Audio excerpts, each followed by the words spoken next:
Hello and welcome to my channel. If you're new here, my name is Sharwin and I do cooking videos and K-drama review videos. And if either of those are your cup of tea, well then go ahead and hit that subscribe button and join my happy little community. Hey, we all just want fun on YouTube, right? Okay, so I'm going to do a review of the K-drama Hometown Cha-Cha-Cha. So after I watched the show, I figured, this is going to be a regular review video.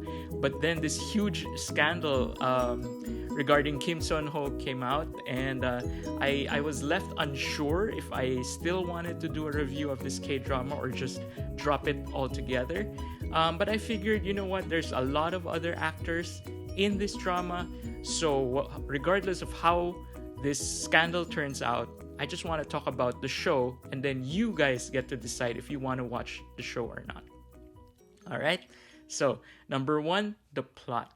So, a big city dentist quits her job and publicly exposes her corrupt boss, so she cannot find work anywhere.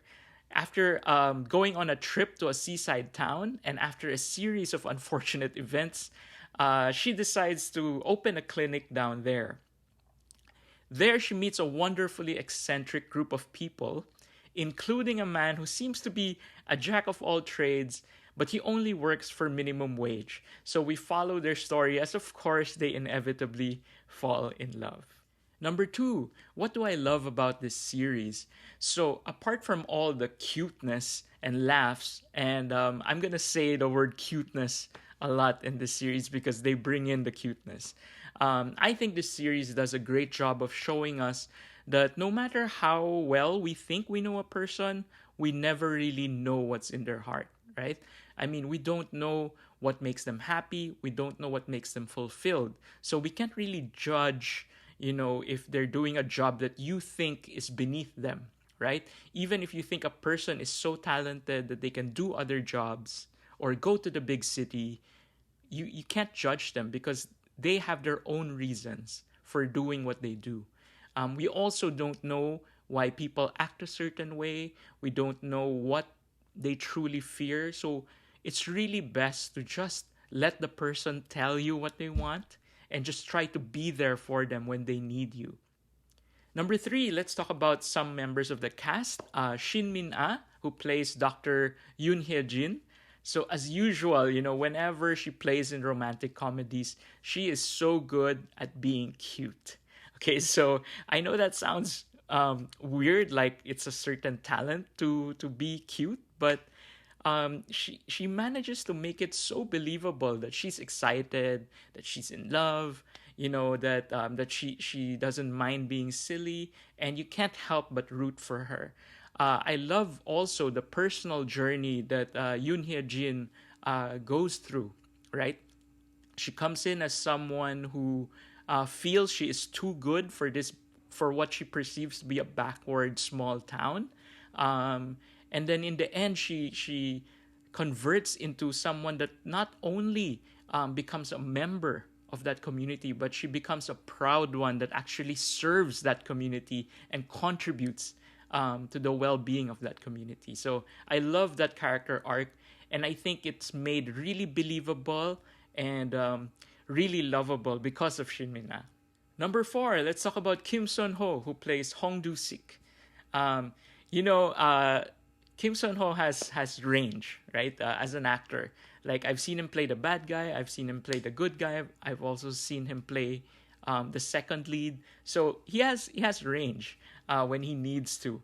But I think in this drama, the writer and the director saw his massive success as the lovable second lead in Startup, and they just played up all of the endearing traits that he had in that drama, right? They watched Startup, they said, okay, this, and this is what makes his character lovable. Let's put that into this character, right? So they made Hong Do Sik just like his startup character, someone who's naturally good to senior citizens, someone who is extremely smart, and someone who loves to do acts of service in the shadows, right?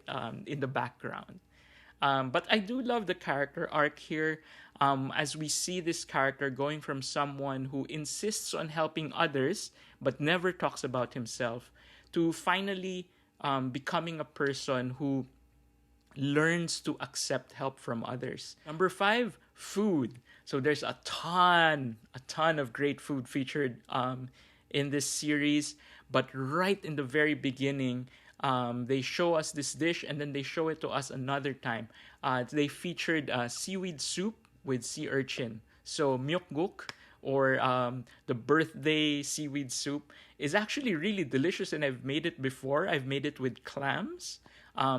And here they use sea urchin because they're in a seaside town, and I think that's really delicious. I can already imagine, the creamy texture of the sea urchin going really well with that umami-laden soup. If I can get some sea urchin, I'll make the myeokguk again and then add sea urchins at the very end. That's going to be super delicious. Number 6, fun. So as I mentioned before, I think the writer and the director of Hometown Cha-Cha-Cha actually watched Startup, and they used that as a jumping off point to create Kim Seon Ho's character. But I also found that they laid in a few Easter eggs that refer to Startup. Okay, so what did I find? Number 1, they actually casually mentioned using blood type as a love compatibility test, which is also something that they talked about in Startup. They also mentioned, when the director got lost, and they said that they could use self-driving cars, which is again something from Startup. And then finally, Hong Do-shik's character here wins the Math Olympiad, which is something that the main character in Startup also won, right? So I don't know. I thought it was fun to see all of these Startup Easter eggs in Hometown Cha-Cha-Cha. Number 7, verdict. All right, so I'm going to turn a little bit serious here. There have been some serious allegations brought about against Kim Seon Ho by a former girlfriend. And Kim Seon Ho has apologized. So, but as with Korean celebrities, the apology is very ambiguous. So if this bothers you, and you want to boycott the drama, I understand. I completely understand. But there are other great performances in this drama, especially from Shin Min Ah, and of course the secondary characters as well. So I think the drama is quite cute, very relaxing to watch, so it can still be a great time. So if you ask me, I'll say still watch the drama. Number 8, rating. So I'm gonna rate this as an expert watch because there are no action scenes here, or very, very little. It's a very, very stereotypical love story K-drama, as in it checks every single box of the usual K-drama. Like from the lead getting sick because of the rain, and then the love interest taking care of them, some cute jealousy storylines, quirky secondary characters, the main couple getting together by episode 10. So it really does follow the stereotypical K-drama. In fact, I think the only thing they missed is a trip to an amusement park. That's the only thing they didn't do. Everything else is the stereotypical K-drama.